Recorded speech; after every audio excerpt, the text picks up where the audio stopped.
what's up you guys? Welcome back to the Kordial Media YouTube channel. My name is Adriana and I help Shopify e-commerce businesses and influencers drive traffic and sales utilizing Pinterest. Today's video is going to outline all of the FAQs that I get on client calls or lead intro calls that you may be wondering for yourself in your Pinterest ads too. But before we dive in, don't forget to hit the big red subscribe button and to hit the bell to be notified every single time I post a new video here on the Kordial Media YouTube channel.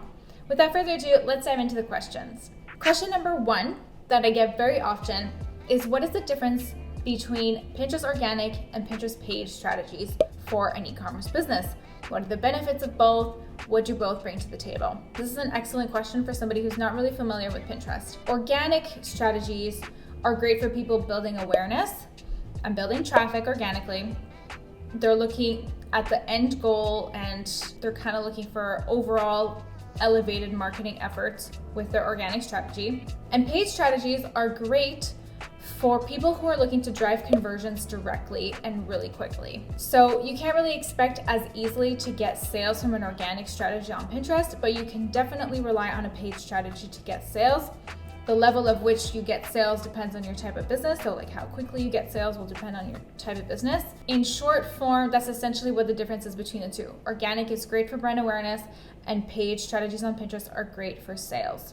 Question number two that I get a lot is, what is the attribution window that I recommend for your business? This is a great question. And across the board, I like to follow Pinterest best practices. And Pinterest recommends that you follow 30-30-30 as your conversion window. Now, if you as a business owner feel as though that is too large of a window, then you can definitely shorten it. If you're not sure what the window means or, the intricacies of the buying behavior, because there's so many reasons why Pinterest recommends 30-30-30. They're a first click model, the pinner buying behavior is different than other platforms. There's so many other elements as to why they recommend 30-30-30, and I have a full video outlining those elements, so I will link it in the description box below. But if you're a business owner and you don't like to look at 30-30-30, you think it's just too large, we can definitely look at smaller windows. You just have to adjust your goals accordingly. So for example, I have a client who came to me and said, let's look at 771 because I want to be able to compare it to my Facebook ads a little bit more. Even though both platforms are drastically different and have different buying behaviors altogether, I agreed and I said, okay, let's look at 771. But we readjusted our ROAS goal. So now our ROAS goal is a 2. In the past, when we were looking at 30-30-30 for this ad account, his ROAS goal was above a 5. So it's unrealistic to expect a 5 consistently when the conversion window is so small, which means that the client was more than happy to adjust his ROAS goal if we were to adjust the conversion window. So that's just something to keep in mind. Whatever the conversion window you want to choose, just make sure your goals are realistic with it. Number 3, the third question I get asked a lot is, how can we track sales?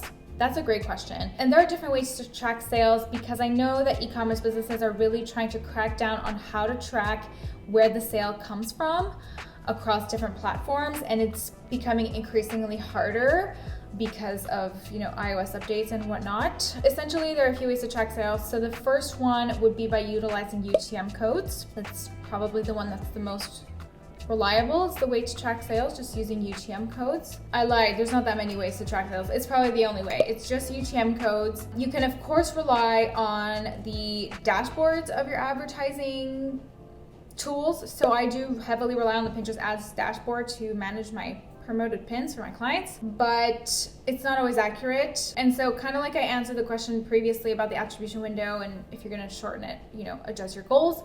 If you don't trust 100% the UTM codes, but you also don't trust 100% the reporting dashboards given to you, then you have to kind of adjust your goals accordingly. Maybe make your goals a little smaller or a little bit more ambitious to attempt to track as accurately as possible. This is really tricky, but at the end of the day, you can utilize UTM codes, but they're still not a foolproof method. And as a business owner, I think I would probably advise you to look at your overall marketing spend and see if at the end of the month your sales have increased or not. This question I get a lot as well, and they're all FAQs, so obviously I get all the questions a lot. But this one is, what's the average ROAS that we can expect? The average ROAS that this platform can yield is between 2 and 3. It also depends on the type of client that I work with or the type of business that you have, but I know that I can achieve a 2 to 3, pretty much on average, if not minimum, for e-commerce businesses that are on Shopify, that advertise across multiple platforms, that have over 100,000 monthly views, and who fit within one of the popular Pinterest niches. If you don't hit these qualifications, it's very likely that the average ROAS will be much lower than 2. You can, be around 1, not even 1, depends on the business, of course. But I do urge you to test it and see for yourself. Next question that I get is, how long does it take to see results? What I would say to you is that I expect the first month to break even, and by month 3 to be positive. So it takes time to see results and to be positive on the platform. Although the more your marketing efforts are strong across multiple platforms, the faster this is accelerated. If you are super strong across multiple different platforms, you have ads that are really doing well for your business on other platforms, then your Pinterest ads will probably do well for you too pretty fast, and won't take 3 months to be positive. But I say that to clients to manage their expectations, because it can definitely take up to 3 months to see positive returns. So food for thought there. It could take even longer for an e-commerce business that's not really off the ground and who's pretty new. Next question, how long does it take to evaluate whether or not Pinterest is the platform for me? This, I would say 3 months. After 3 months, you should definitely have a good idea as to whether or not Pinterest ads are working for your business. Less than that, then you're not really giving the platform enough time. More than that, then you're probably wasting money if it's not a good fit. The next question that I get asked quite frequently is my brand a good fit for the platform? So there are a few popular Pinterest niches, and if you fit within these niches, 1 or 2 of them, then you're a good fit. So the popular Pinterest niches are home decor, women's fashion, men's fashion, kids fashion in general, beauty, food and drink, DIY kind of goes in the home decor, parenthood, like motherhood, school, that whole niche, and health and fitness, I'd say. So these are probably the most popular Pinterest niches. And if you fit in one of these categories, then there's a strong chance that you'll see good success on the platform. It doesn't mean that an electronic related product won't be successful, because there is a tech niche on the platform. It's just a matter of testing at the end of the day. You pretty much have a good idea whether or not you're going to succeed if you know you fit in one of the popular Pinterest niches that I mentioned. If you'd like an expert like myself to look over your promoted pins, feel free to book a meeting with me. The link will be in the description box below.